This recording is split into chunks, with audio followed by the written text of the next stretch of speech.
It's kind of blowing around. Now, the good news is after such a rainy stretch, you guys have been seeing breaks in the rain finally, but that was not before we saw this incredible amount of rainfall adding up. Look at some of these numbers here.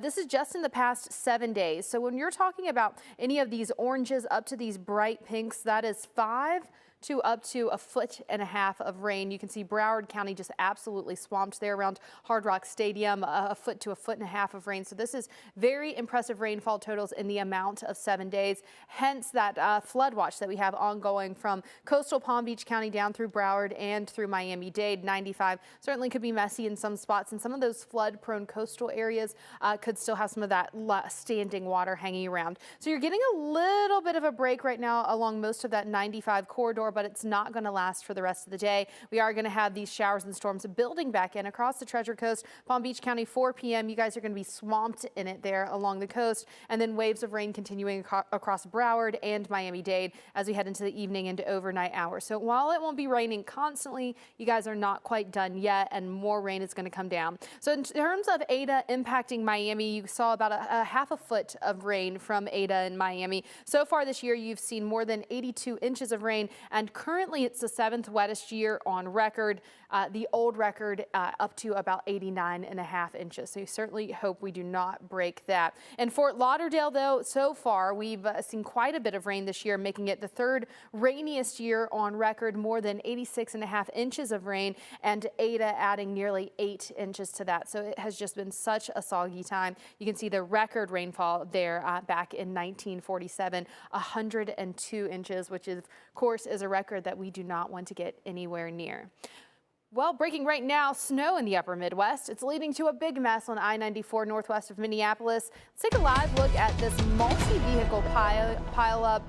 First, we're going to take a look at the radar. This actually did have a snow squall warning on it earlier. Now moving through Minneapolis, the snow coming down at a pretty good clip. You can see it there moving through places like St. Michael, still stuck in some of that snow as it continues to pull out Elk River as well. And you can see that I-94 corridor has been stuck in it as the snow squall has progressed its way southeast. Here's what we're looking at. Some of the estimated snowfall totals in the past 6 hours. Some places seeing maybe up to 3 inches, but of course, you only need a little bit of a dash of snow to make those roads very slick and cause problems. So here's what we're looking at for the road conditions. So far, you can see there near or just south of St. Michael, we have that closed. Here's that live look at that vehicle pileup. It does look like maybe we have a vehicle on fire because of all of that smoke. More on this coming up. At the Home Depot,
This record-breaking hurricane season isn't over. The threat from Eta is still complex and dangerous to the southeast.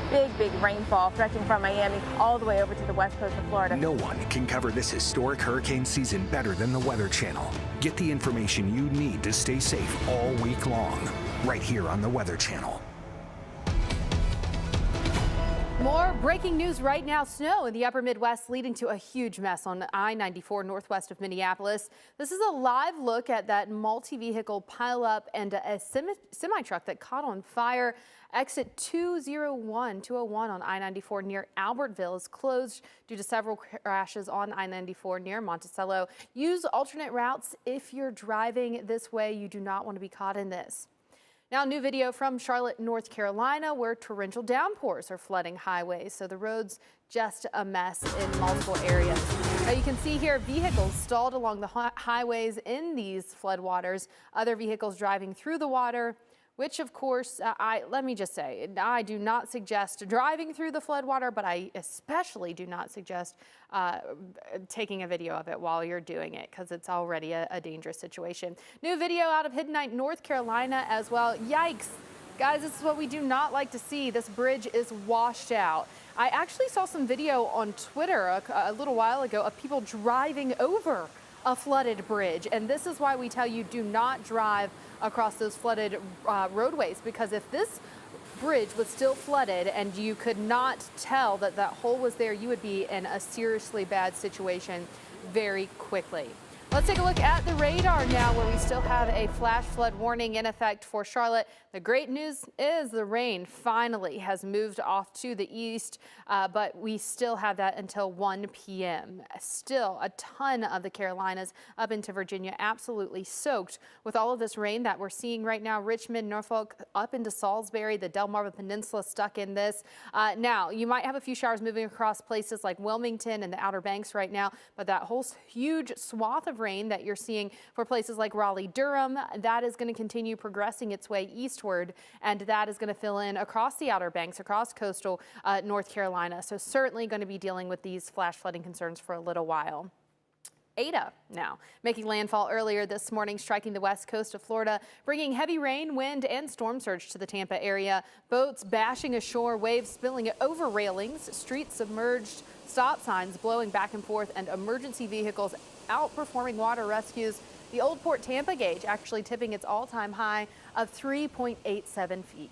So joining us live from St. Pete Beach to talk about Eta's impacts is meteorologist Mike Seidel. So Mike, I've heard you talking to different residents, some dealing with flooding, some dealing with terrible winds as well. They kind of got the entire tropical storm experience there in St. Pete for sure.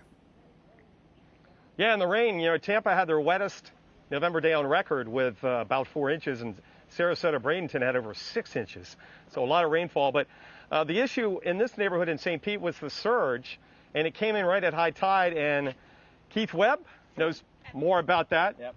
How you doing? Good. How are you? Good. We got quite a bit of surge last night. Plus we had high tide around the same time, which made it really difficult. We had pretty much a river from the bay all the way down the side of my house here to the street, and the street was like more or less a river going to the bay that way.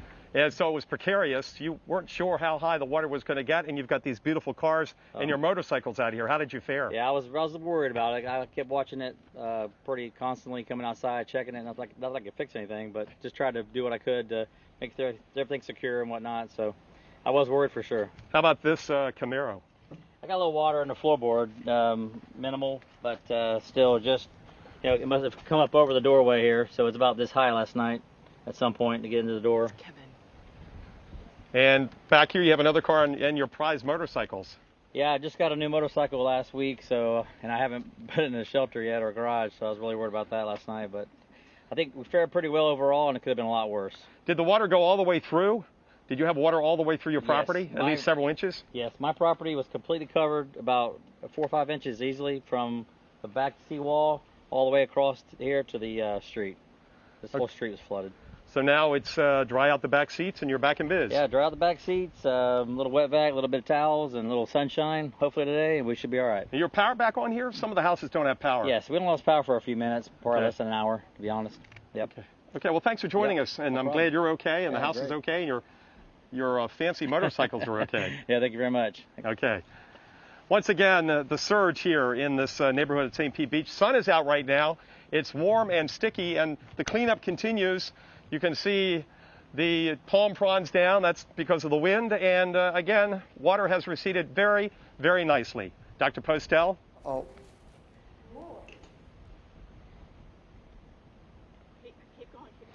Okay, we're going to come back in just a few minutes, and we're going to update you on the situation with Eta right now. We've got the heavy rain continuing in the Carolinas. We've got flash flood warnings and watches. We have rescues as Eta continues to impact areas to the north. It's not so much the wind there, but it's all about the rain. So Dr. Postel will come back in a few minutes, and we will talk more about what's going on up the coast with Eta.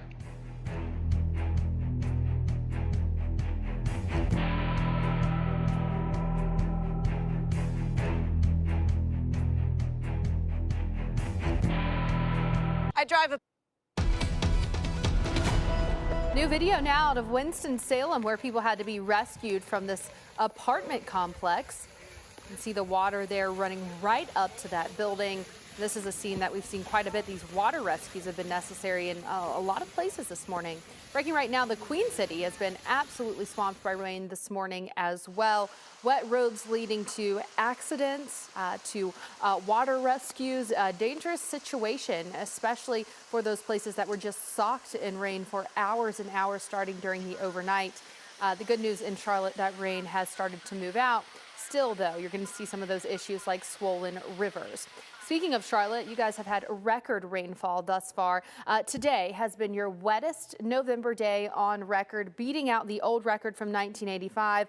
Actually, not just beating it, but smashing the old record from 1985. That was 3.26 inches. We've seen more than 4.5 inches of rain so far today in Charlotte. That is a ton of rain, and it caused a ton of problems as well. Now, what you're looking at is a radar recap. So we're taking a loop of the radar over since midnight, and you can see here that rain started to pick up around Charlotte as we headed into early this morning, and then they were stuck under a huge swath of very heavy rain for quite some time, and then finally did not begin to move out until just now. Now that flash flood warning is still ongoing, because, as mentioned, those roads or those rivers are going to be swollen in some places, as well as those streams, and low-lying places are still going to be seeing some of those flood issues even as that rain has moved out. So once again, that flash flood warning has been extended in Charlotte now until about 3 o'clock. We have a flash flood warning in Raleigh-Durham and Cary until 2:15, so a little while longer left on that. You'll notice the I-73 corridor there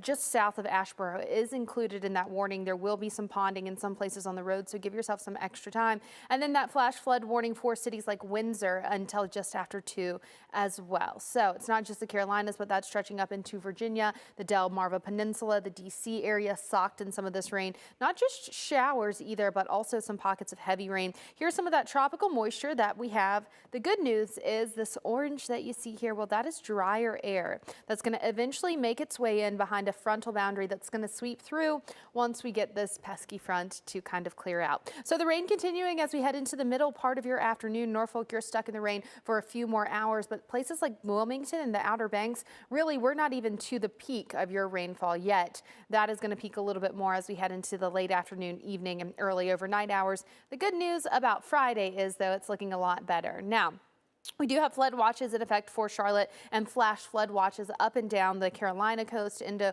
portions of the Virginia coast as well. You may say, well, what's the difference? We've been talking about the flood warnings. Well, the flood watches mean that conditions are possible. We're just not seeing it yet, but we could. Now, joining us now on the phone is August Vernon, City County Emergency Manager for Winston-Salem, North Carolina. Thanks so much for joining us. I know it's a busy morning this morning. We've received reports of a lot of water rescues today. So talk to us a little bit about that and evacuations. Yeah, good afternoon, and thank you for the opportunity to be here. Obviously, since about 6 a.m., we've had 2 to 3 inches of water fall pretty quickly, and some areas in the county got 4 to 6 inches. Our water rescue teams, primarily through the Winston-Salem Fire Department, have made multiple rescues at multiple locations. And some of those are our locations that will typically flood, but we did have over 100 people evacuated from several different locations, and we're working with the Red Cross to try to support those people. We've got flooding multiple locations around the county in creeks, streams, roads, and underpasses. So it certainly has been a challenging morning for sure. And, you know, we know that all cities, all areas have specific places that flood easier than others. What are some of your flood-prone areas that are having problems with this? Yeah, if someone's looking at the map, they'll see different locations: Bethania Station, Old Greensboro Road. The issue with this storm is typically we'll have the flooding isolated in 2-3 key areas. But this time it's been the entire county from north to south and east to west. So every location we have that normally floods has all flooded at once. Oh, yeah, of course, that is exacerbating the problem so much this morning. Lots of work ahead dealing with that. August Vernon, thanks so much for being with us this morning. And luckily, we are going to start to see that rain tapering off as we head into the overnight. But still, we can't rule out that risk for isolated tornadoes today. We're going to pinpoint the areas at risk for severe thunderstorms and time out the arrival to your area. That's all coming up. Let's take a live look at Charlotte now, where you guys are finally starting to see that actual rain clearing out. The cloud cover sticking around, though, but you still do have that flash flood warning in effect as we are dealing with that standing water in some places. We'll talk more about all of this coming up after the break. At Physicians Mutual.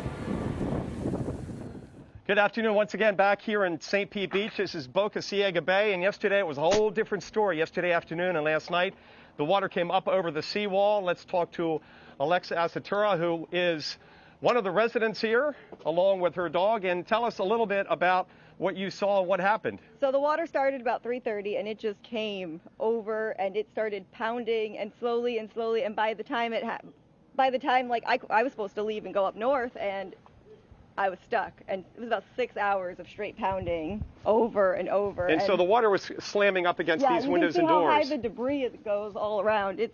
It was a mess. And were you concerned about the water getting in? Because there was water coming in. We were running back and forth with towels, mops, and then we finally got a wet back out because it was going so high. It was an experience, to say the least. And you've got the sandbags there too. That helped. Yeah, we sandbagged. Is that your? This is the owner of the house. Oh, the owner. Hello, what's your name? Karen. Karen, nice to meet you. Karen Janik. You're okay, Karen? Oh, yeah. It was an experience, but thank goodness Alexa was here. How long have you lived here? 20 years. Is this the worst you've seen it in 20 years? Oh, yeah. My grandfather built this house in 1951. My aunt and uncle built that house. They just got water in for the first time. Since 1951. Mm-hmm. Well, that's amazing. Yeah. Well, I'm glad you're okay, and the house looks like it's good. And you've got another dog inside. What's the dog's name inside? We That have is two. Sabrina. There's two inside. That is Sabrina that you see, and you can hear barking. And there's another girl who's in a crate whose name is Bonnie. And this is Shayna. That's a good-looking collie. Hello, Yeah. Shayna. You want to walk around front real Yeah. quick, and we'll show you. Want to show everybody at home how close the bay came to getting in their front door. Oh, yeah. We're talking. So it came up, even up this alleyway. This is all underwater, right? This was all underwater. So we opened that door, and this was all covered in water up to that front step there. Okay, we'll go around front because I Yeah. noticed the water line and how precarious it was to the front door, and also your car was out front too. Yeah, my car was out front, and it's got water damage in the bottom at least. It didn't go all the way up, thank God, but I'm waiting to see what the insurance says. Water in the garage, Water in the garage up to about a foot.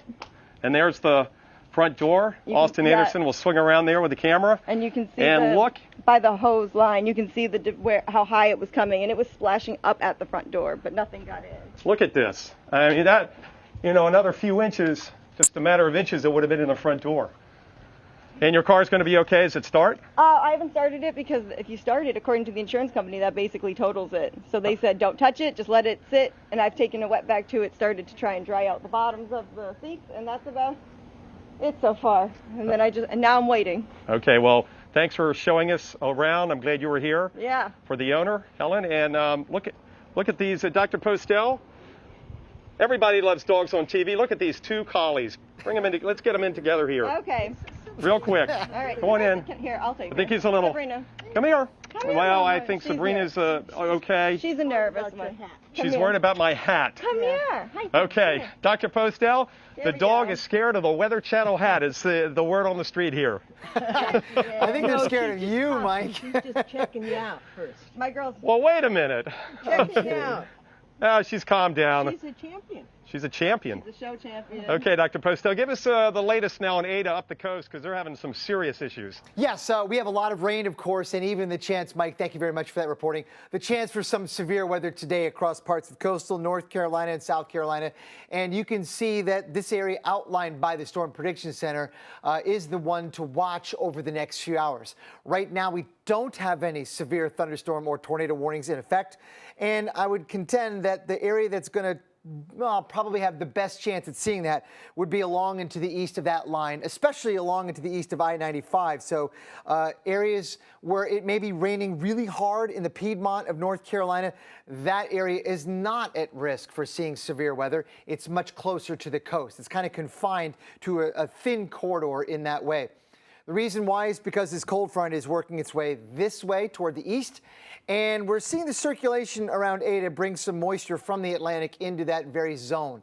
So where those two meet up is where we can possibly see some severe weather. We got some instability, not a lot, but it's enough to support some spots where severe weather is possible. But the overall risk is marginal. I mean, that's pretty clear. We have the wind coming in off the Atlantic, bringing in some moisture and increasing the instability a little bit. But overall, guys, the threat is not that significant. We have toricons of 2 on a scale that goes from 0 to 10, meaning that it's not a high-end risk, but you can't really dismiss it. If we do get some pop-up thunderstorms, there's a chance that they could provide some brief spin-ups and some brief tornadoes. Maybe. We'll see about that. The modeling is all optimistic here that we'll be done with any severe weather threat by about 6 or 7 o'clock tonight as everything moves offshore and out into the Atlantic, followed by a much better, drier, and nicer day tomorrow. Good news. We'll have much more on Ada and the rest of the tropics coming up after the break. One shake and cats come running.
Breaking right now, snow in the upper Midwest leading to a huge mess on I-94 northwest of Minneapolis.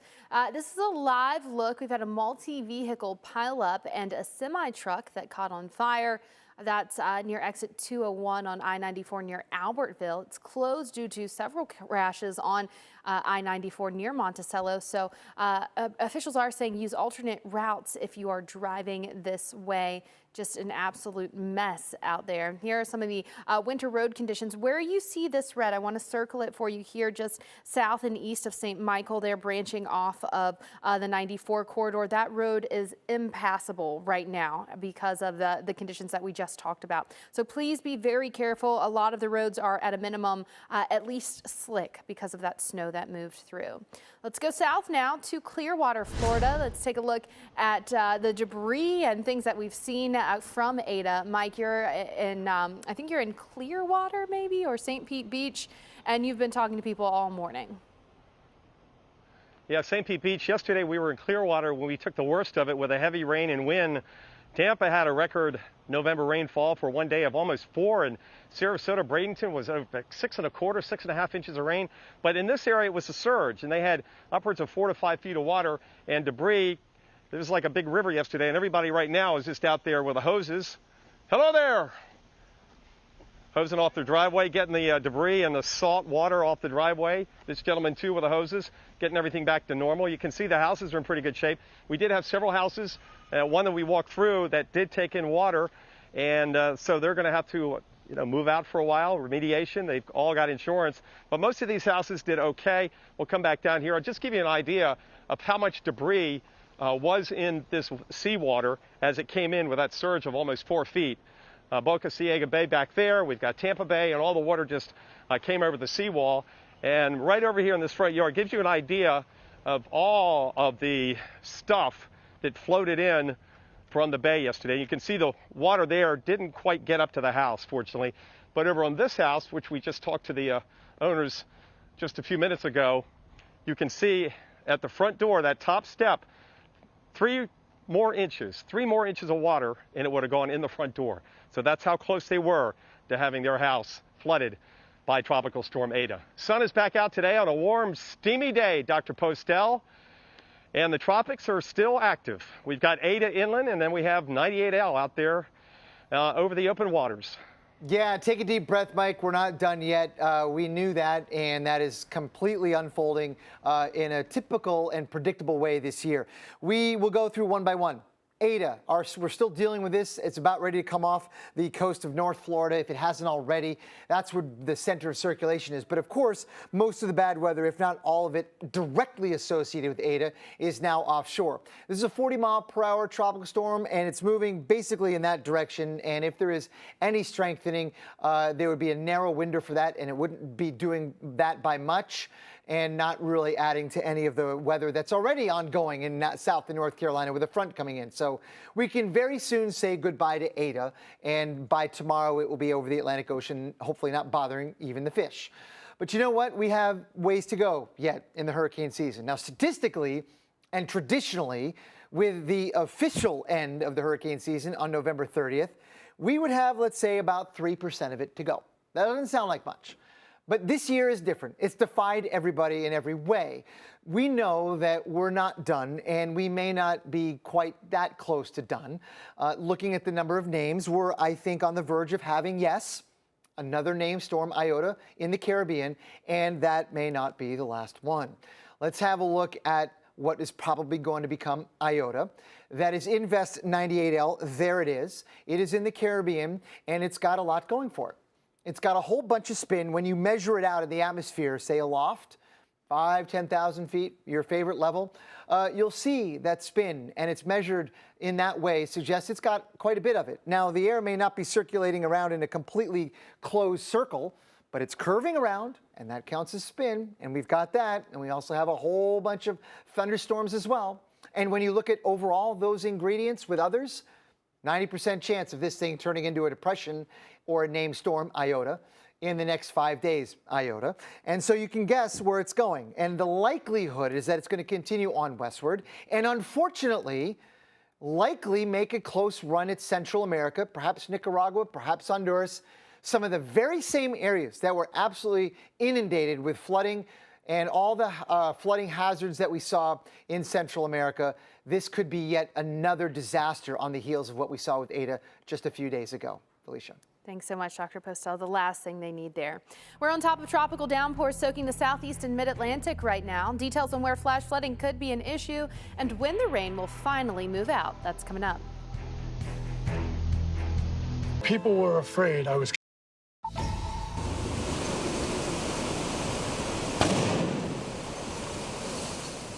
There goes the power. Eta popping transformers as it roared ashore in Florida. More than 34,000 customers lost power as Eta charged across the state. But power outages are just one thing that Eta caused. There goes my building. No. There goes my building. There goes my building. And breaking right now, dangerous flooding is another issue Eta has been triggering. Buildings literally floating away here in North Carolina. Flood emergencies triggered and reports of high water rescues even in and around the Charlotte metro area. And so we're following the tap of the moisture that's fueling those tropical downpours, not really easing up yet, especially in the eastern portions of the Carolinas. So we're following Eta going back off the coast and sending that moisture up against a cold front through the mid-Atlantic. gosh, we are not done with that flood risk far away from the center of Ada. And Chris, North Carolina might be next to really see an ongoing flood issue. Yeah, I mean, already is the case this afternoon. You got to take a look at this. Massive flooding here in Taylorsville, North Carolina. That's in the mountains, about 60 miles to the north and a little bit west of Charlotte. Ada and a front on the move to blame for the torrential rain that is causing extensive flooding here around the Piedmont of North Carolina, power outages, and even road closures. Let's also take you live right now to Virginia Beach, Virginia. You've now been included in those flash flood warnings. You're under that flood threat with heavy rain. Look at the visibility here. Really raw November day, very humid too, with temperatures in the upper 60s and winds not moving a whole lot. Well, hours of heavy rain triggered water rescues in Iredell County, North Carolina. Joining us now is Kent Green with the Fire Marshal's office in the county. Thanks for taking the time to be with us this afternoon, Kent. My pleasure. So how many people, as last check, have had to be rescued in your county? We've had roughly 15 individuals, some from cars that drove into flooded roadways, and then others from homes where the water was impinging on the structures. What about roads? How many roads are closed, washed out? Right now we have two, maybe three roads that are completely washed out. We still have about 25 that are underwater. We're not sure if the integrity of the roadways have been compromised at this point on those roads. So what areas are you most concerned about as the rain continues to fall? How's Lake Norman faring? Lake Norman does very well during storms like this. Duke Power, Duke Energy does that excellent job of moving water down through the Catawba River. So we don't really see a lot of flooding along Lake Norman. Most of the homes are well above the flood area. So is the area then along some of these smaller creeks and streams and then the Catawba River? Yes, they actually flow toward the Yadkin, and the South Yadkin River and Snow Creek are two major waterways in the northern part of the county, and that's where we're seeing a bulk of the flooding. So now have you had to urge anybody in particular, any communities, to shelter in place? Just a couple. We've had some that were surrounded by floodwaters. They chose not to be evacuated. We reminded them not to try to cross once the floodwaters did impinge on the driveways, but no widespread shelter-in-place orders at this time. And what advice do you want to give your residents there in the county who are going to continue to hang out the rest of the day? Just be patient. If the power does go out, the power crews are backlogged. DOT is backlogged with road blockages and barricades. Just take your time. Do not cross flooded roadways. Certainly don't walk in floodwaters. We have had a couple of hazardous materials incidents, so floodwater is more than just water. It can be contaminants as well. We want people to be aware of that. All right, well, thank you so much for the update. Kent Green with the Fire Marshal's office there in Iredell County, North Carolina, just north of Charlotte. So, Mark, you know, here's what we're looking at. Serious flooding. Some areas have had already their wettest November day on record, and a lot of this falling in just mere hours. Yeah, it has been a really soggy setup across portions of the Mid-Atlantic. I can quickly show you what's going on with that rain. Here's a quick look at the rain that's ongoing now in eastern North Carolina. And gosh, it is an intense setup. All of these outlines, right? All of that, those are all ongoing flash flood warnings. We've been pointing out the flash flood emergency in Iredell County, but also flooding has continued in places like Charlotte and then over the border into Rock Hill. Now, the good news, the rain has moved on, right? Continues to move west to east across the area. That said, there's still lots of roads that have water on top of them, and thus we don't really have a lot of, we don't have those warnings dropping just yet because of what happened already. Look at Charlotte as an example. You can see how intense this rain was. 4.6 inches of rain really in just a couple of hours. About 4 hours ago, the worst the rain ended, but the ramifications of that last a very long time. And it was the wettest November day on record for Charlotte. So no surprise that we had some of that flooding nearby. Again, here's the Catawba area flash flood emergency here. saying that there are many roads that are still water covered. They do not want anybody out and about. This goes all the way until 5 o'clock. The rain ended, 3 hours ago? But this emergency stays in place because the river level is just way too high. And we'll likely still have some issues through the rest of the day because of that. Here's where the rain is now. And sorry for a little blip on the radar. We had a high-resolution radar turn on, and so we're getting all that new data in. Here's the Raleigh area. Look at the heavy rain that is approaching west to east. All those yellows and oranges are rainfall rates approaching ½ inch to maybe an inch per hour. Here's the Norfolk area. Steady rains there. No flood warnings at the moment, but as more rain is moving in, we're not done there in the Norfolk area. And also want to look at the coast, because your story is just starting, really. This rain in our front is moving this way. A little bit of tropical help coming up the coastline. So get ready around Wilmington to Morehead City. Can't rule out the chance for some very heavy rain across this area. And I also want to point out that later today, Chris, that's the area that has the best instability and the best turn with height. So we might actually see some thunderstorm action in this area as we go through the rest of the afternoon. Surface winds coming in like this right now. The winds aloft starting to turn just a little bit. And as we go through the next couple of hours, that turn moves over the coastal areas. It would not surprise me at all if we had some severe weather or even an isolated tornado threat on top of the heavy rain, and that will really increase those rainfall rates and raise the risk of flooding. Yeah, the problems keep on coming there, especially in the Carolinas through the Tidewater. Now that moisture spreads north, and it will impact us here around New York City. Tropical downpours, you're noticing it in the humidity. It just is damp. It doesn't feel like November necessarily. A pretty mild day in New York City. 53 degrees and moisture continuing to pump in. But I want to show you the rain chances and why we don't expect a similar situation we're seeing in the Carolinas to what we'll see here in the Northeast. All right, so there's your New York's forecast. Again, most of these are going to be just on and off showers. Temperatures will steadily drop, so don't have the instability like we have farther south. Mark just pointed that out in the Mid-Atlantic into the Carolinas, but you do see that huge plume of moisture streaming all the way into southern New England. There's the dry air. There's our front, and that's already clearing parts of the Tennessee and Tennessee River valleys and Ohio River valleys at this hour. But the clouds stream north. The bulk of the rainfall, believe it or not, actually staying offshore. Once you get towards the Delmarva, the heaviest of rain staying off the coast. But we will have bands of showers kind of lining up here along parts of I-95. So we will have rain, but we're not expecting a flash flood situation here, say north of D.C., all the way into southern New England. Northern New England, we just stay kind of cloudy, clearing skies as that front slowly erodes at this whole air mass and pushes the tropical moisture and the remnants of Eta well out into the Atlantic Ocean. Heading into the overnight hours tomorrow morning, maybe a few showers, light showers, but then clearing skies. Should have some sunshine in D.C. and eventually New York City before sunset. Boston clearing out by tomorrow night, giving way for a pretty nice weekend overall. Turning a lot cooler too. Again, we've got a front working on our doorstep, and that will drop our temperatures. But rainfall overall, manageable. We're looking at about less than an inch here, especially along parts of that I-95 corridor, stretching from the Jersey Shore right on into down East Maine. Maybe a little bit of light snow high up into the mountains there and northern Maine, Mark. But other than that, mostly a rain event. So it really is incredible that these two stories are linked together. We've got that front moving to the eastern seaboard, but at the same time we had Eta coming across Florida. And gosh, it really was a rough, rainy night for much of North Florida as that tropical moisture moved across the Sunshine State. Look at this. You had very squally weather. This was Clearwater Beach.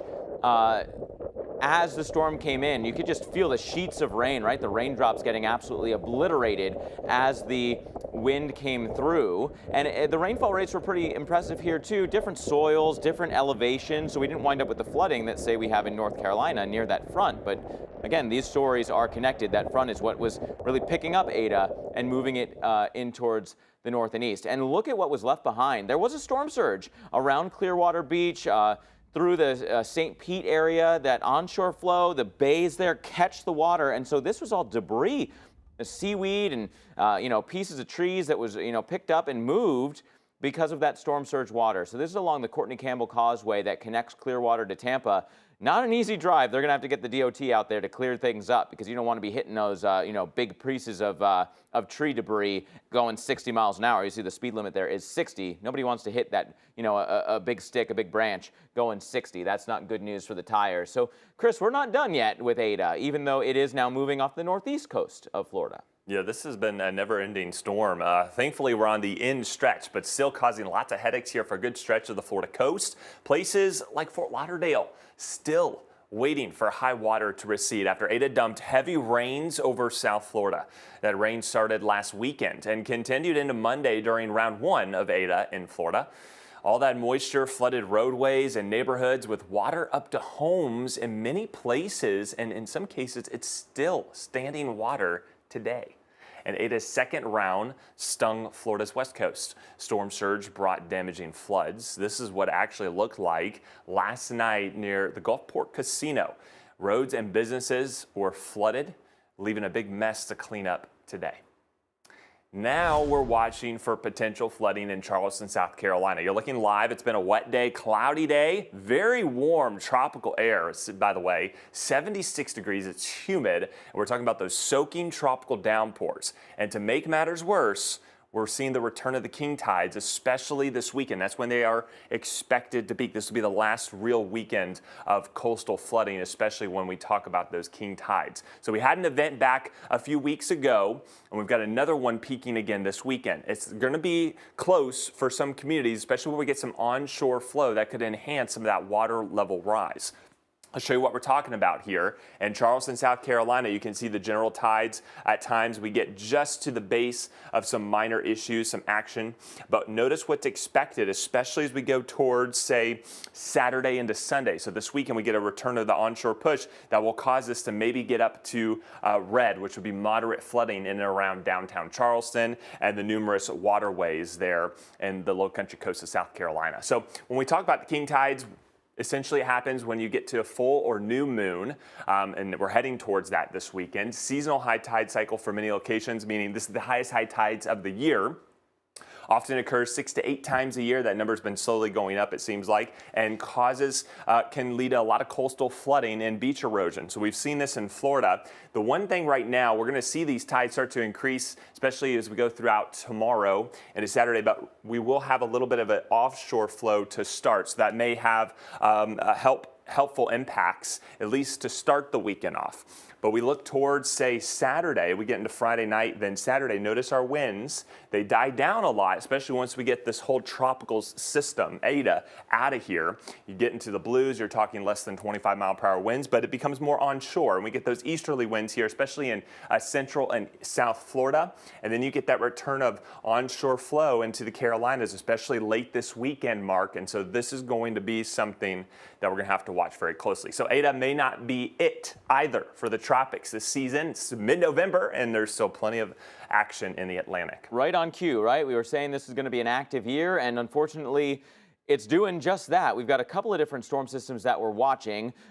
This view from Puerto Rico. Puerto Rico actually has some flood watches up, courtesy of the Surfline area. But here's the thing. We've got 2 different features that we're watching. So this is Invest 98L. It is moving through the Caribbean, looking very likely that we're going to have a tropical system here. Look at this blow up of thunderstorm action. And you can make the argument, I think, already that we've got a depression on our hands as we now have that west wind. Look at these winds coming back in, and that best circulation as seen by the satellite-derived winds is underneath the thunderstorm action. So there's almost no way we're not going to have iota out of this sooner rather than later. You can clearly see that spin. It looks like a depression. Mention that Puerto Rico and the U.S. Virgin Islands are still in that kind of east wind and that onshore push because of that circulation from 98L, and the flash flood watches are up. The biggest problem here is that with over time, there's a little bit of dry air out ahead of this, but there's almost no shear. There is going to be a favorable zone for development, and look at where the models have this coming in, towards Honduras, maybe towards Nicaragua, towards the areas that just got slammed from Eta, and look at the moisture that could be coming in. Another foot to foot and a half, that is just is just not fair coming towards areas that are still absolutely reeling. Quickly, do want to tell you there is a tropical storm well out in the Atlantic. Tropical storm Theta, 65 miles per hour winds. This is going to be dissolving in the much cooler much cooler waters as it makes its way towards the east. So this is basically the end. It's going to be dissolving from here. We want to share some of the more stunning images from Eta, like this one. Look at this. A boat got pushed right up against the fence as the winds from Eta moved towards Tampa.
Hurricane season doesn't stop for a pandemic, and neither do we.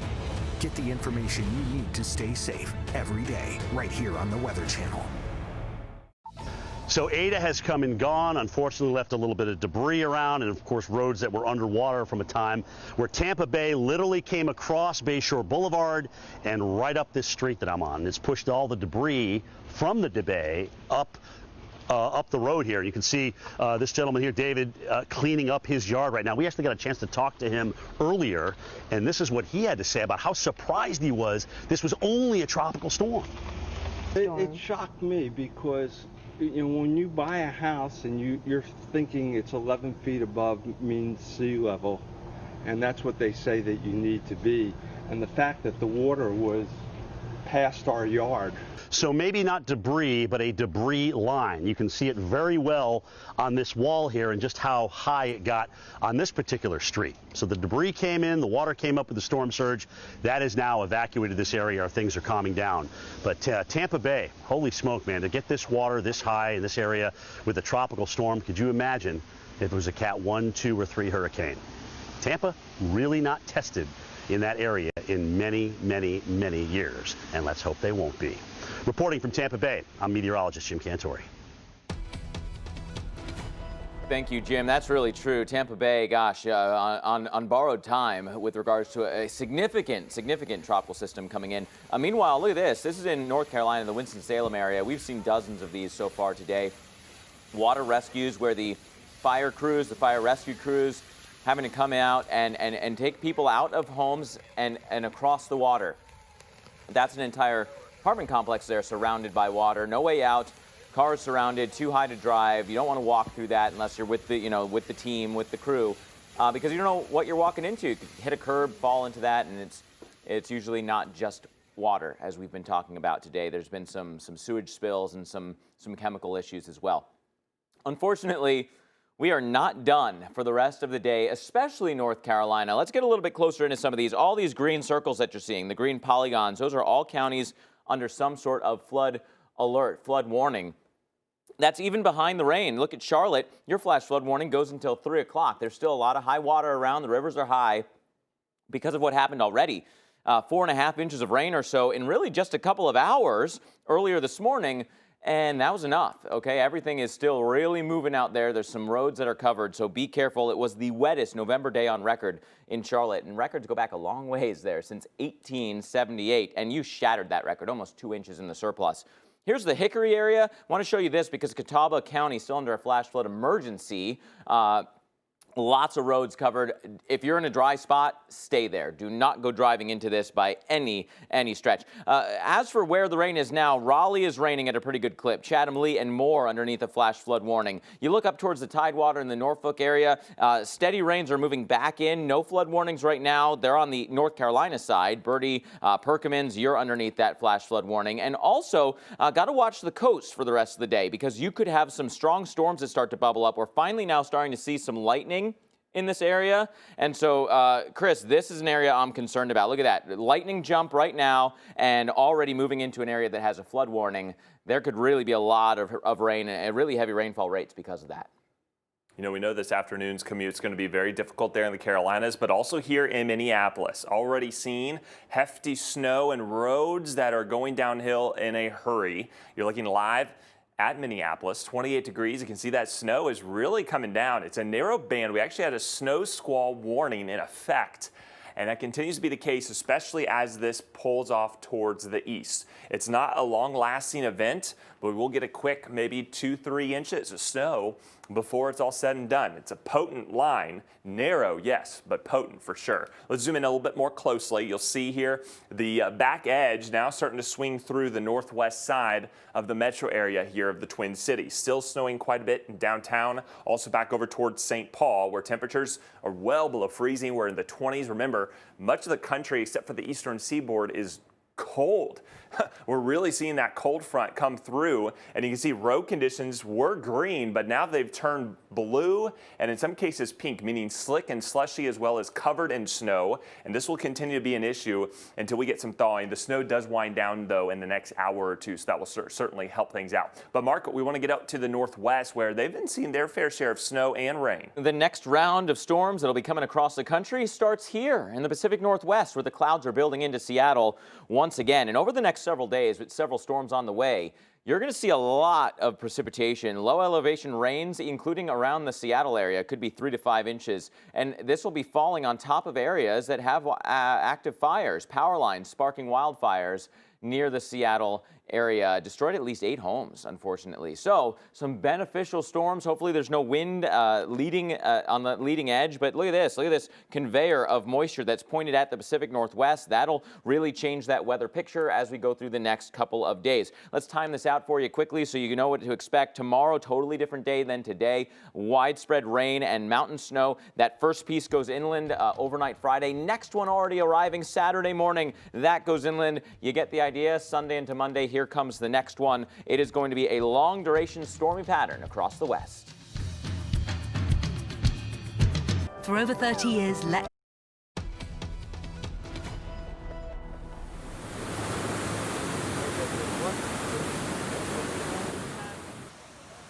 All right, the rains were really coming down across North Carolina. A little wave of low pressure along the front, and then some of the moisture from Ada thrown into that as well.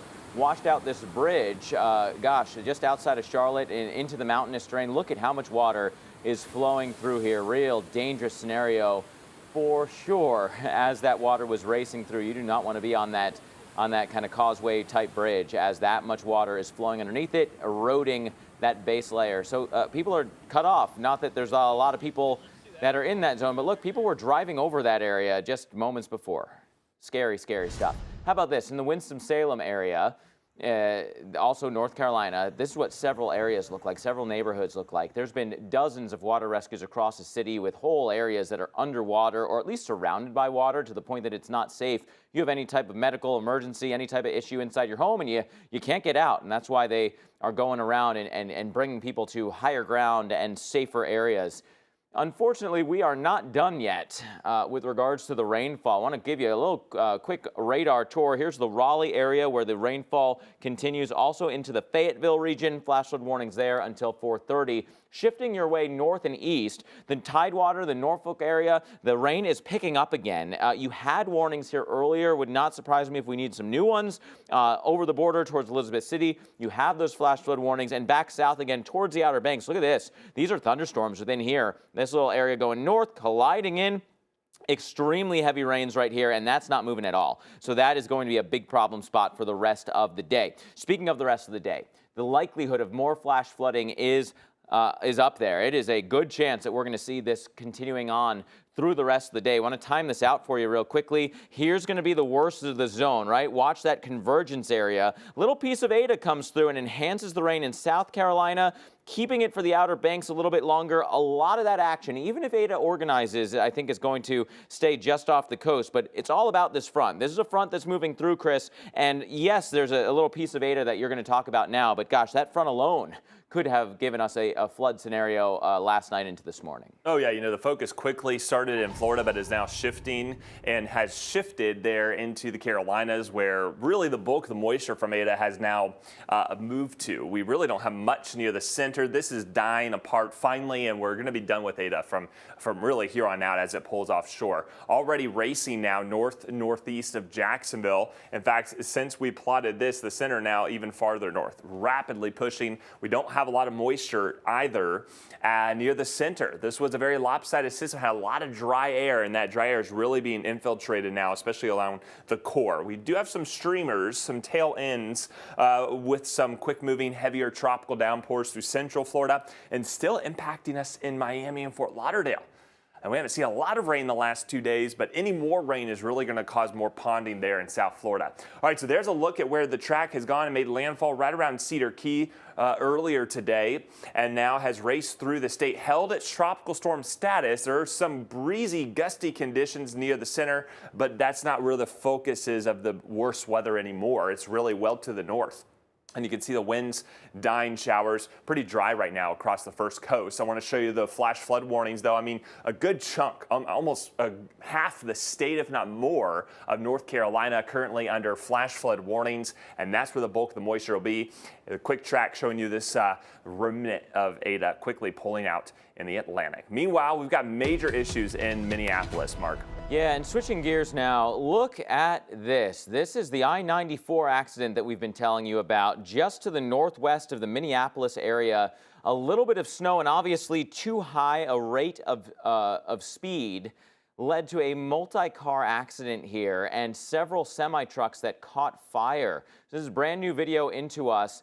Scary, scary scenario. You got the fire crews in place trying to put out the flames, but it's amazing that one part of that road is even sneaking by. When you've got fire like that, you don't know when there's going to be an explosion. And look at the amount of cars that are involved here. You've got, it looks like 10 trucks or so that I can count. And then in between them, you can't even see some of them, are cars pancaked, right? That is just a devastating, devastating accident scene. So a multi-car pileup, multi-car, incident on the roadway. Several different first responder teams called to this area, and that I-94 area northwest of Minneapolis is closed now. So again, the snowfall totals that you see on the right side of your screen are reasonably meager. This is a look at the road network. Right in here is where the accident is. That is where the roadway is impassable because of that accident. It's been a devastating flooded day, right? The amount of rain that we've seen from last night into this morning has been just exceptionally bad across portions of the Mid-Atlantic, including North Carolina. We've got a front and a wave of low pressure that's a lifting mechanism, got the terrain involved, and don't forget about Eta approaching from the south, so that tropical moisture is pointed towards this zone as well. You put all that together, and here we go into the Raleigh area with ongoing flooding, flash flood warnings continuing there. Fayetteville and the I-95 corridor around Fayetteville, all under flash flood warnings, most of them going well through the rest of the afternoon hours. Big thunderstorm action building in on this large flood warning here. That goes until 3:45 as well. Take a look at the amount of rain that we have seen in the past 24 hours. A lot of this is really in the past 12 hours. So you can understand why we are seeing North Carolina as the focus point for more flooding, Chris. Well, with rising water leading to rescues, it's important to know what to do if floodwater comes to you and sweeps you away. Meteorologist Jim Cantori went to the experts to learn all the right moves. While working with Jim today, the first thing we taught him is what to do if I accidentally fall in. Well, the first thing I had to do was float on my back with my feet out of the water. You never want to get your feet caught in the rock. Once I'm comfortable enough there, I would roll over and just swim aggressively towards shore. Get out, Jim. Dig. That's it. You have to stay calm because you want all your movements to be purposeful. If you're out there thrashing, splashing about, you're not accomplishing anything. You're gonna live today, Jim. One of the scenarios we did with Jim today as well is we put him on a rock. He's stranded on an object. It could have been a car, it could have been a house. I had to holler and let the rescuer know where I was. Throw me the rope, throw me the rope. I was in a position where I wasn't gonna lunge for it. Great shot. And then I put the rope over my shoulder. And then he ferried across, swimming with assistance of the rescuer. Good job, buddy. The third scenario we had Jim in today is called a live bait rescue. It's a rescuer on a rope tether. We know we see rescuers downstream. We have to get down to them. We went about a quarter of a mile down the river. And it's amazing how fast you get down that river. All right, guys, I'm about to be rescued here. They're going to be pulling me from the water. Look at me. I've got you. I've got you. Let me hold on to you. I've got you. Survivors always need to follow the instructions of the rescuer. Once the rescuer has their hands on them, they have to let us be in charge. The number one thing that I walked away from today is that you absolutely have to work with this river. I can tell you one thing, after going through this today, I think I could get through a flash flood. Well, along with flooding rain, we've seen other threats this week, like this one. Now, shortly after a couple parks their car in California Sunday, boom, you see that? Lightning hits. They dashed out of the car after it happened and headed to a friend's apartment. You can see this again. They were picking up the friend to head out to breakfast. Fortunately, they had no serious injuries. However, they did say their ears were ringing a lot after the lightning hit. And you saw more than lightning in Oregon. You got to check this out. Over the sky in this neighborhood in St. Helens on Tuesday. Do you see that? You're going to see what appears to be funnels and potentially a tornado there above the house in the distance. Minor damage reported as a confirmed EF0 tornado struck here earlier this week. And just look at what winds did in Washington State. A mobile home flipped off a truck that was transporting the mobile home along Interstate 82. Officials believe winds gusted through Badger Canyon definitely played a role in the incident. It took several hours to clear the highway and reopen it fully to traffic. Mark? Gosh, so crazy when the winds can knock over those, that was a house, but high-profile vehicles as well, just how strong they get. The West certainly struggling with wild winds, but not just the West. We've had other areas, including the Midwest, with some big storms as of late. Look at what happened in Wisconsin on Tuesday. That is a windy event. Goodness gracious, the rain's going sideways. You can barely tell what the camera's looking at here, right? That made it very tough to see across portions of the state. Storms dumping very heavy rain here. Along with the wind, you had lightning flashing there. Also, would not want to be caught unaware. Would not want to be caught outside during something like that blasting through. That was with a front that also approached Chicago. Look at this. The waves, the sheets of rain blowing down the streets of Chicago. There were sirens sounded at the time. You were under a tornado watch through the afternoon and evening hours of Tuesday, and those winds knocked out power to more than 10,000 customers in the Chicagoland metro area. We had funnels in Missouri on Tuesday. Look at that, getting up above, and if you look out in the distance, several little appendages. I don't know if I'd call any of those funnels, but there were definitely some lowering, right? Some ominous lowering from the clouds there. No, I wouldn't want to see that, that's for sure. This time of year is kind of the second season of severe weather. It's not the same as spring, but it's a little rebound from where we are in September. October and November are slightly more active months. And if you're going to have severe weather, it is the Dixie Alley, right? The southeast states that wind up seeing that chance of kind of an enhancement. You can see that here with the actual number of November tornadoes that we've seen over time. Dixie Alley really sticks out as the active spots. It's not Nebraska, it's not Kansas. So far this year, we've been reasonably lucky. Only one day with tornado reports. That was the 10th. At the Home Depot, Black Friday.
And a combination of tropical moisture and a front on the move, bringing flash flood danger to places like Charlotte, North Carolina. The city shifting to virtual learning after streets filled with water. Other communities facing flash flood emergencies. That's what we're dealing with in Hickory, North Carolina, and near Catawba, where the heaviest of that rain is concentrated right now, and who could deal with it next? That was earlier. Now the rain is winding down in the western half of the state. So going through tomorrow morning, that's why Charlotte, you're not in that likely zone. I think we're pretty much done with the rain there along that I-77 corridor and then to the west. However, to the east, we've got a huge batch of moisture that's going to sit itself for several more hours, likely as we head into the beginning of tonight. And that means that likelihood increasing in so many areas, especially along the I-95 corridor towards, the Lumberton, and also there around Fayetteville, getting into Goldsboro and, areas around New Bern. We're going to have to watch for some of these areas that have already seen over 6, 7, those oranges, even some reds there to the east of Raleigh, indicating potentially radar estimations of over 8 inches of rainfall. Nearly half the state, guys, of North Carolina is under flash flood warnings currently. That's impressive. When you talk about millions of people enduring flash flood warnings, these are not watches. These are flash flood warnings, meaning flooding is imminent and or occurring. We're seeing that around Charlotte. We're also seeing it there near Hickory, and then all across the triad, getting into the triangle and then working its way back towards the coast. So the rain's done. Remember, too, it takes a while. Even though the rain may be over with, the water has to recede. A lot of these creeks spiked up and they continue to stay high, and then they'll eventually go back down, but it takes a few hours. So that's why that warning in effect for Mecklenburg County until 3 p.m. Now, we did have a flash flood emergency here. The rain is done, and I don't think we're going to see much more rain, and a very dry forecast, thankfully, over the next several days. So a lot of this water will recede, but the damage has already been done. So dangerous travel conditions here, especially around Hickory and in parts of Iredell County. Now, here in Greensboro, Winston-Salem, the rain winding down for you, but you're still under those flash flood warnings. Still raining, steady rains there in Raleigh, and then heavier as we work our way farther south. Also here into the Tidewater, Virginia, we know how easily this area of the country can flood, and we're seeing that with flash flood warnings implemented earlier. But I think one of the spots to watch is going to be here around Wilmington, Wrightsville Beach, Carolina Beach, getting into Morehead City. Take a look at what our future radar is wanting to do with the instability factor, meaning enhanced rainfall rates, potentially thunderstorms, and slow-moving nature of our front and the remnants of Ada. It's all going to combine for a very heavy rain event there. And then by tonight, a lot of this pushing off towards the east and finally pulling away, but not after dumping another potentially 3 to 6+ inches of rain on top of what we've already seen, Mark. Yeah, and gosh, switching gears just a little bit, on the colder side of the east, we had some pretty terrible road conditions. This is northwest of Minnesota along I-94 near Monticello. The highway still closed, and you can see why right here. That is a multi-vehicle pileup along with some cars and trucks on fire. Several responding agencies here that you can see on the side of the road. Gosh, hard to imagine that there weren't serious injuries with this type of pileup. People, you have to assume going too fast for the road conditions, right? You can see it's snow covered and just really difficult to stop if you can't see around a curve like that cars are stopped because of an accident ahead of you. The snowfall totals here weren't huge. You can see several of the reports here around Minneapolis, about 1 inch, northwest of town, about 2.5. So that's kind of the conditions that Monticello had, about 2.5 inches of snow. And yet right now, the worst of the snow north and west of town is done, but obviously the impact's still ongoing. Accident scene investigation and cleanup. Not to mention the fire that was ongoing across that area. Talking a little bit about the road conditions, what's interesting here, this is the I-94 corridor right in here, and it's no longer getting reports. Possibly because of the road closure, which continues. Monticello's right about in here. There are some other roads that are also impassable. You see the red here. You can see some of the red here. This area was red, now not getting reports. That's 35 West. And so several really poor road condition reports and information coming into us here at the Weather Channel. The bottom line is that you got a little bit of that snow, and it goes a long way to mess up the road, so please be careful. The good news, that precip is going to continue to move away through the rest of the afternoon. It won't still be there for your afternoon commute time, for example. Shifting away, you actually clear out. Anything that is snow covered, though, will stay that way. It's cold here. The northwest winds are continuing, and thus if there's slick spots, if there's icy patches, and maybe the road DOT crews can't get to them because of accidents, because of the slick conditions, then the treatment won't be on the roads either.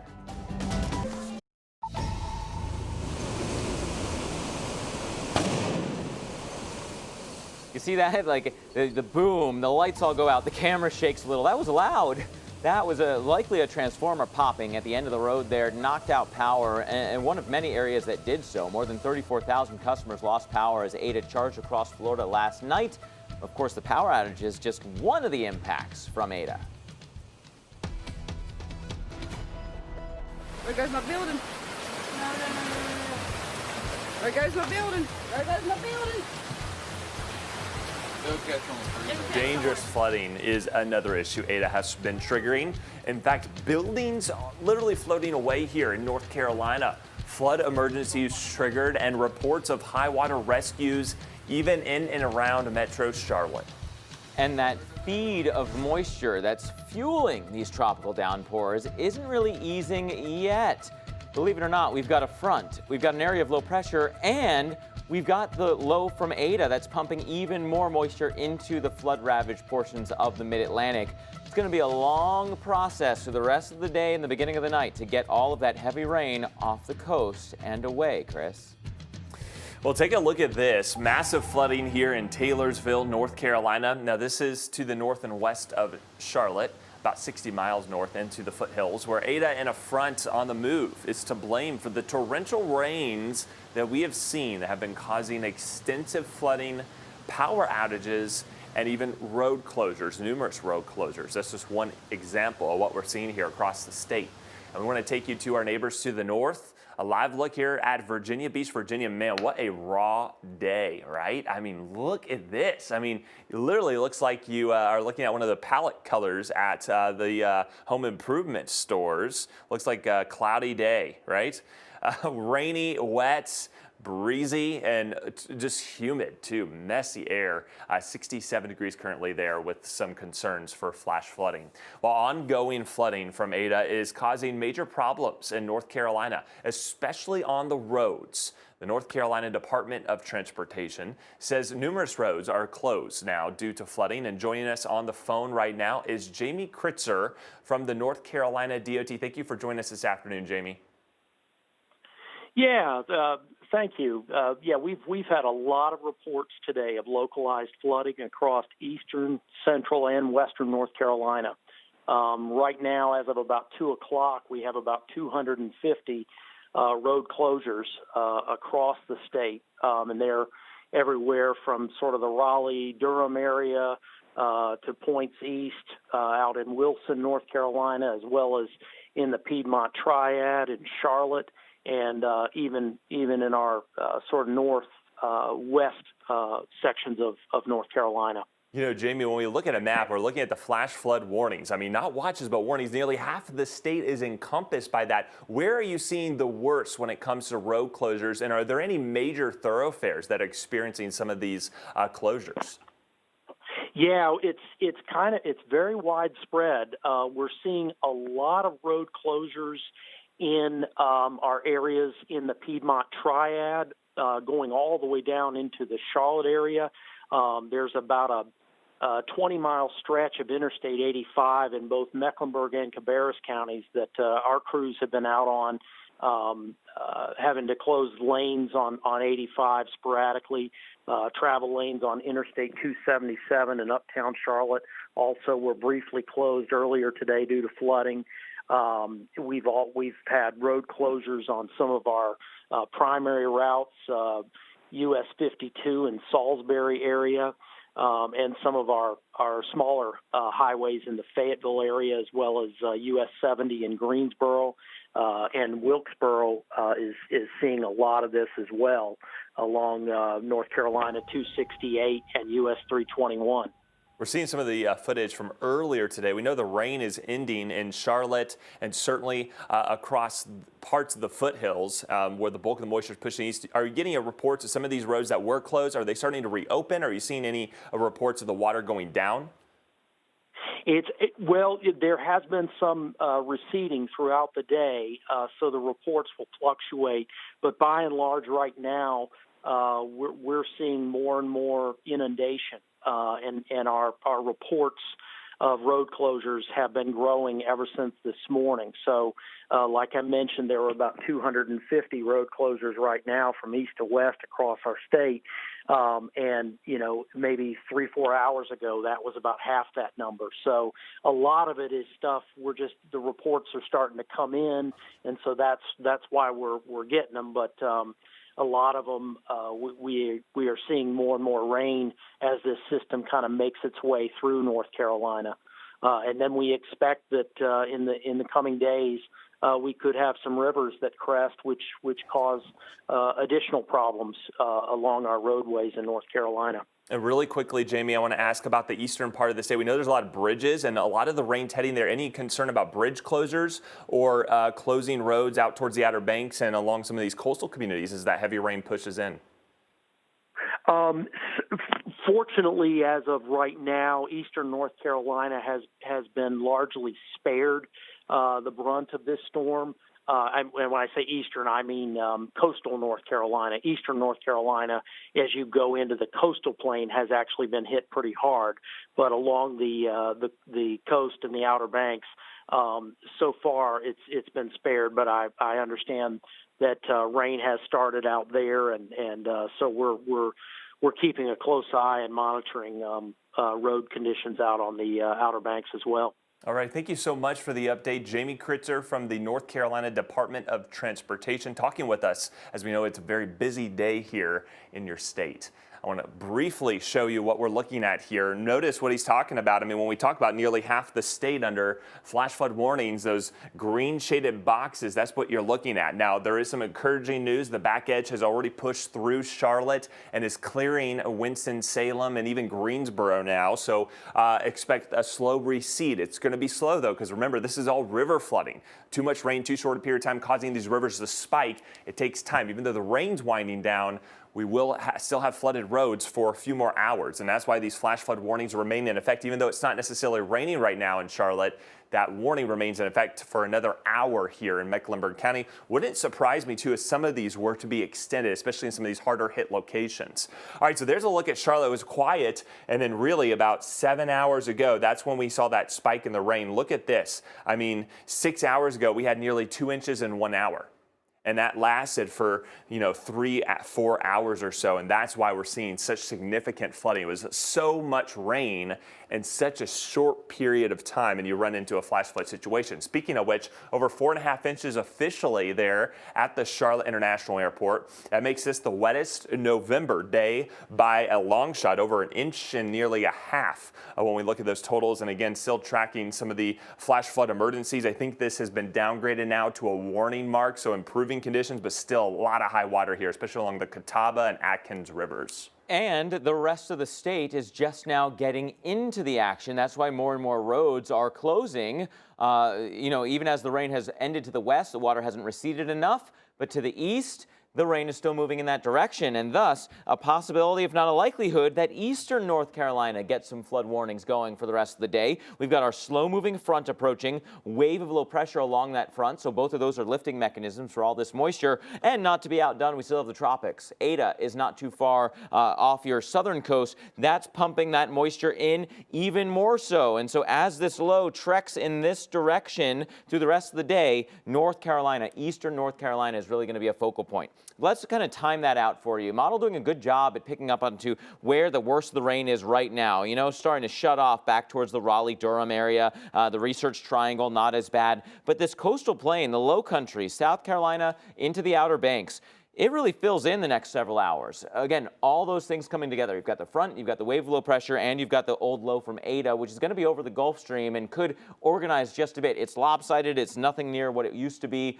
in a couple of its previous phases. That said, you don't need any more moisture thrown back at that front, and that's what that low will do. It'll really take until 9 or 10 o'clock to get the bulk of that heavy rain all the way off the coast of the Carolinas, and then we can finally say goodbye to that setup, to this kind of rain, and to Eta, which we've been tracking for, I don't know, a month and a half now, it feels like. What's time anyway after quarantining for so long? They all run together, but a long duration tropical system for sure, Chris. Yeah, I mean, we've been tracking Eta, Mark, since Halloween, so at least last month. Well, let's go live down in New York City because that tropical moisture is moving your way. I will talk about the reason why we don't expect a flash flood situation, though. So we're at least in the clear for that. However, rain, no, that does push in. Already today, expecting to be on and off overnight. Pretty quiet right now over Manhattan, by the way. Let's show you your forecast. Hour by hour, we'll have on and off showers, fairly cloudy and cool.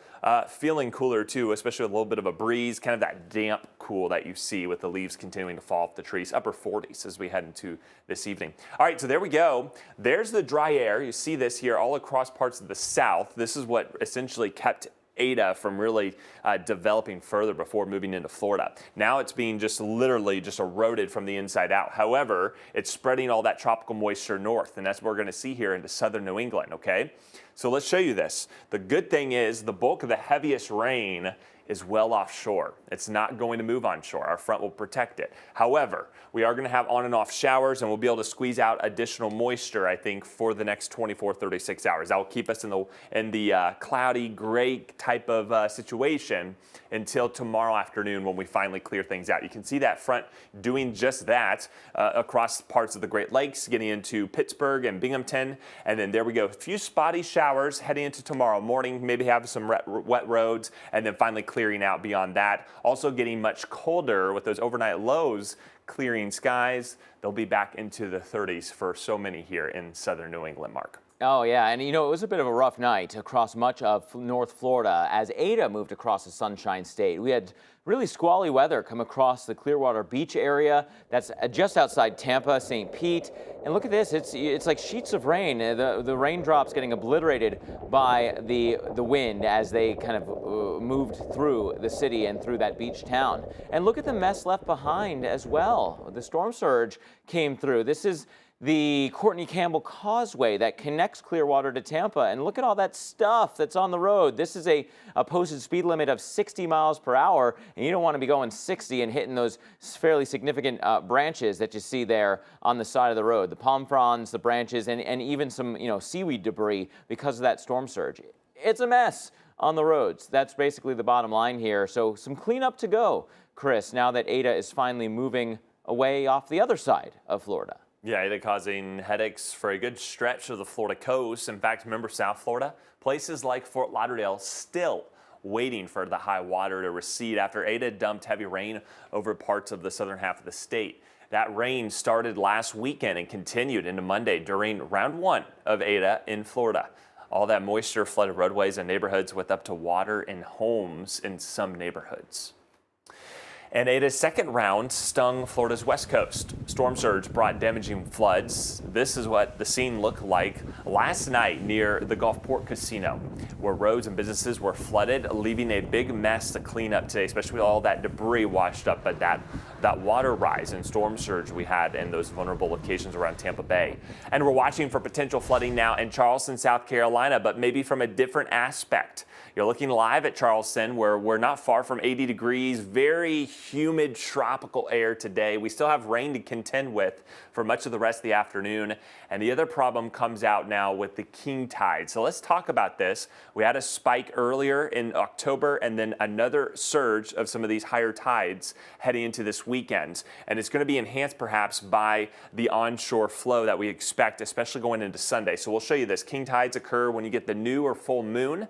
They're the highest high tides of the year, typically about 6 to 8 times a year, and they can cause serious flooding, especially in a vulnerable location like the low country coast here in South Carolina. So what I want to show you, right now we've got a strong onshore push, but the peak of the king tides won't be until this weekend. Watch the core of the stronger winds leave with Eta in our front, so we bring down our wind speeds. We start off with an offshore flow. However, those winds then turn back and get a little bit of an onshore flow from Florida and eventually back into the Carolinas. So we expect some potentially coastal flooding this weekend with those king tides, Mark.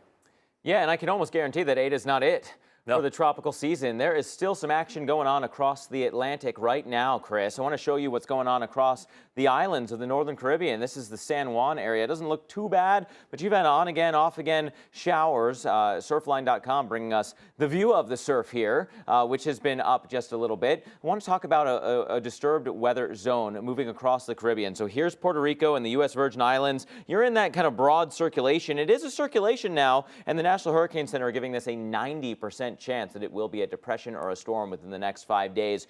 I could easily make the argument that we're probably there already. We could have a depression on our hands sooner rather than later. The satellite-derived winds are seeing a closed area of circulation. It's underneath the shower and thunderstorm activity near that center of the circulation. It's starting to cross off the boxes, and it's looking more tropical right now on the radar and on the satellite. Don't forget, you're in that kind of broad flow, and so, not a lot of rain across Puerto Rico right now, but you could be at times, and it's been rather soggy, so a flood watch is still in place. Also, really quickly, want to tell you about Theta. Theta is out there. So if the next one develops, it's Iota. We already have gone through Theta. This 65-mile-per-hour tropical storm, but moving into much cooler waters. And, because of 2020, I guess. Look at this path. Off to the right, then nope, north, but still cool waters, and should be losing its organization pretty rapidly. More stunning images from Eta to share with you, like this one. Check out the purple skies in the hours ahead of Eta in Florida.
Hurricane season doesn't stop for a pandemic, and neither do we. Get the information you need to stay safe every day, right here on the Weather Channel. This kind of caught us by surprise. This is crazy. It just keeps coming around. The effects of Eta are felt on the island community of Matlacha. Manager of Bridgewater Inn, John Tobin, capturing this video of a sailboat tossed into the Matlacha Bridge. The bridge closing down for assessment by the DOT before opening back up to drivers. Tobin describing what he saw. These boats that are moored out here in the bay started breaking loose. And one by one, they started coming past our property. One smashed into the bridge. This other boat destroying the inn's dock, which is the livelihood of the business. Several others sunk nearby. I hope this is the finality right here. Woody Gunther is a seasonal resident on the island. Almost halfway through November, he didn't expect this. Normally we come down in November like this, and it's really nice. It's really nice boating and fishing, and this is just unexpected. I bet there's a whole slew of people that will no longer say just a tropical storm.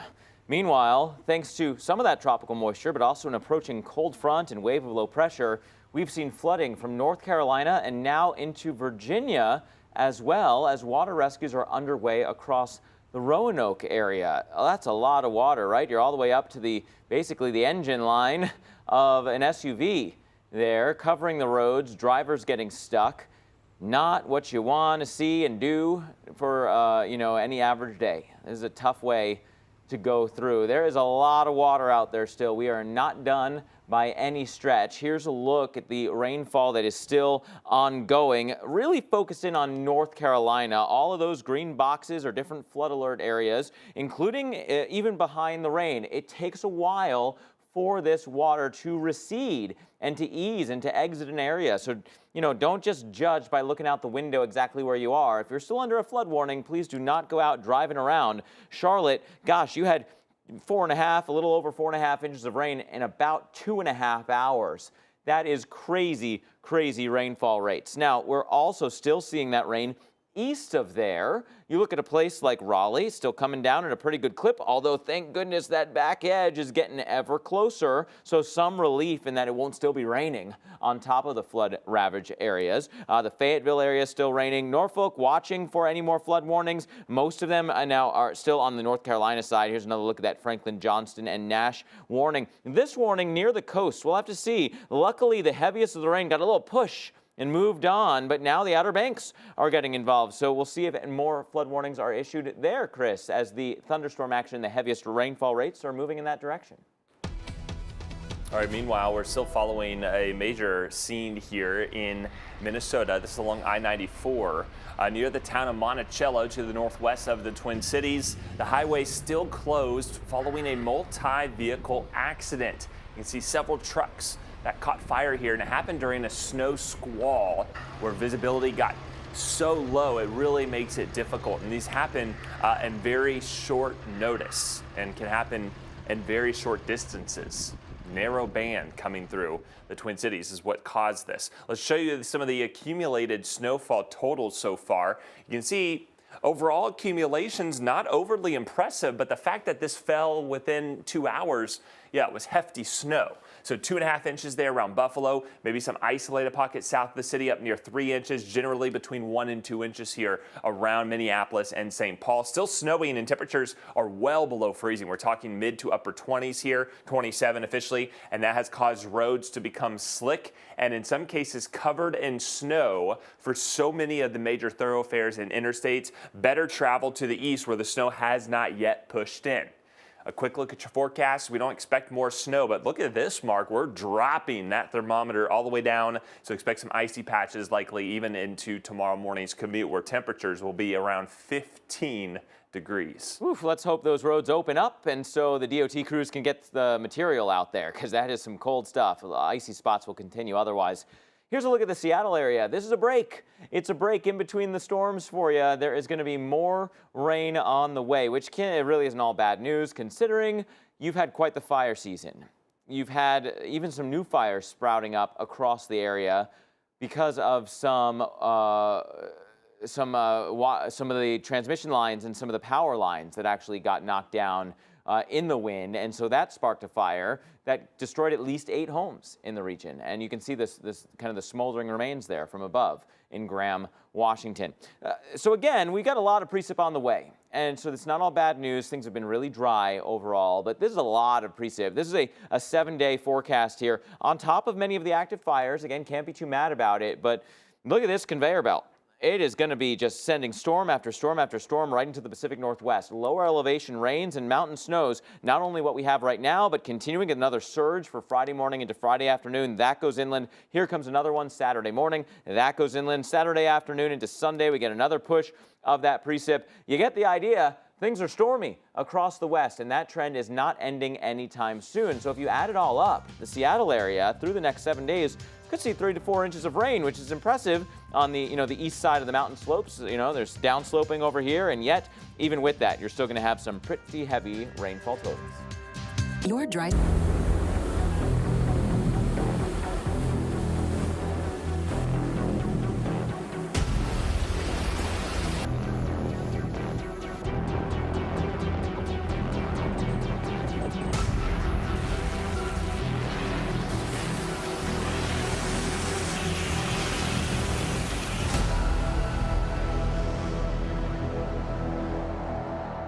Crazy amounts of rain, right?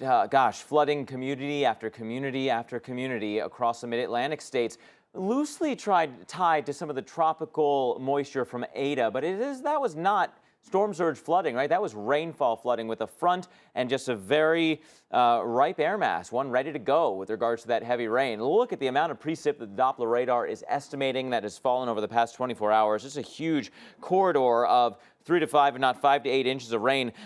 Watch out southeast portions of North Carolina. I think that area might be next. There's no warnings in that area right now, but they might be needed. I'll show you why in just a second here. Where the rain is done, there's still flash flood warnings because of lingering high water in the Charlotte area. Rain is ending around Raleigh-Durham, but still raining in Raleigh, technically not as heavy as it was. And of course, the flood warnings continue after the rains. And then this is what I mean about the Wilmington area. Look at the thunderstorm action popping up here. Some repeated thunderstorms. If that doesn't clear out soon, we'll need flood warnings there, like we have north of town over Craven and Pamlico. You've got a flash flood warning until 3:45. Chris.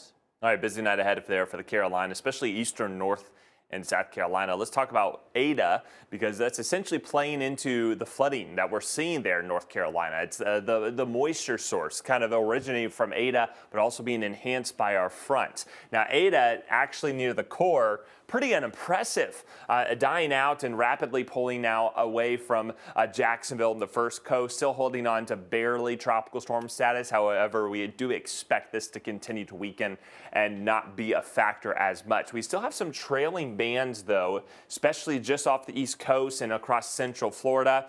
Any more rain, especially around Fort Lauderdale, Miami, is going to cause more ponding just because of how wet it's been. And then a breezy day here across St. Augustine, Jacksonville, and also there around Jekyll Island and the George Isles. Heaviest rain by far there into South and North Carolina, and the path of where this goes next, not really going to be a factor. Thankfully to the U.S. mainland, could have some choppy seas and rough surf, even rip current risk as we go into the next 24 hours there for the Carolinas.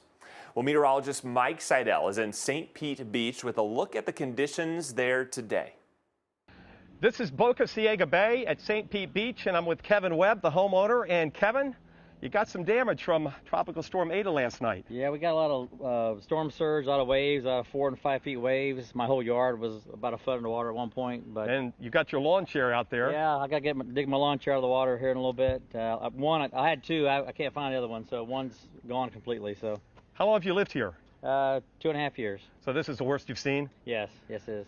Let's walk around front. You can tell us what you were concerned about. Go ahead, lead the way. Sorry. Okay. And we'll head out to the front. All right. He's got some nice cars and some new motorcycles. You can see the debris up here in your yard. Yeah, the debris here, this grass, all of the salt water, so I'll be dead tomorrow.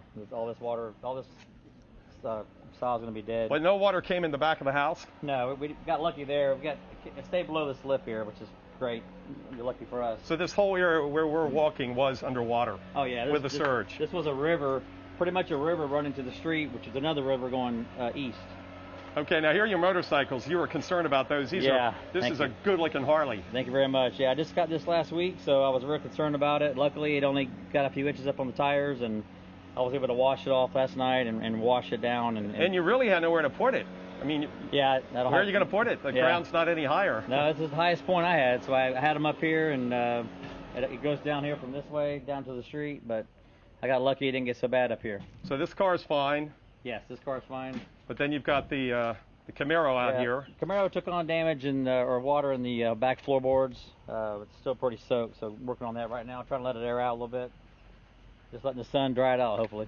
Nice to see the sun today. And your power's on fine? Yeah, we didn't lose power for just a little bit. That was a benefit, but yeah, we did good there. Okay, Kevin. Thanks for joining us. Glad you're okay. Yeah. Glad your bikes and cars are going to be okay. Appreciate it. Thank you. And you'll get that wall rebuilt? Oh, yeah. We'll get somebody here tomorrow and look at it. Okay. Yeah, no problem. There you go. More aftermath here from Eta in St. Pete Beach. They had the surge. We've had impacts from wind, 50 to 60 mile an hour wind gusts. And remember, 4, 5, over 6 inches of rain fell with Eta yesterday and last night. Thank you, Mike. Lots of rain across Florida as well. Sarasota, the police closed the island to non-residents. That is the worst of Eta's rain moved through. And with a track that affected Florida more than once, there was pretty widespread rainfall issues from Miami to Tampa, now exiting the northeast coast. And how about the surge values around Tampa Bay? At the home. We continue to follow the heavy rains across the mid-Atlantic states. It has been a terrible start to the day. From last night into this morning, a corridor of heavy rain came up in the Carolinas. And gosh, look at the amount of precip estimated by the Doppler radar system in the past 24 hours. Anywhere in yellow and orange to red is over 3 inches, but approaching 12 inches of rain for some communities here. How could there not be flooding, right? Here's a look at what's still there. Eastern North Carolina seeing the worst of it right now.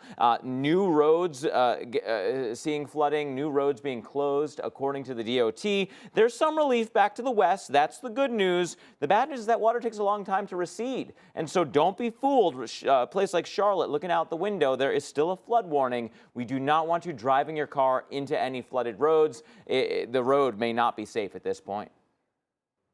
Well, with rising water leading to rescues, it's important to know what to do if floodwater comes to you and sweeps you away. Meteorologist Jim Cantori went to the experts to learn all the right moves.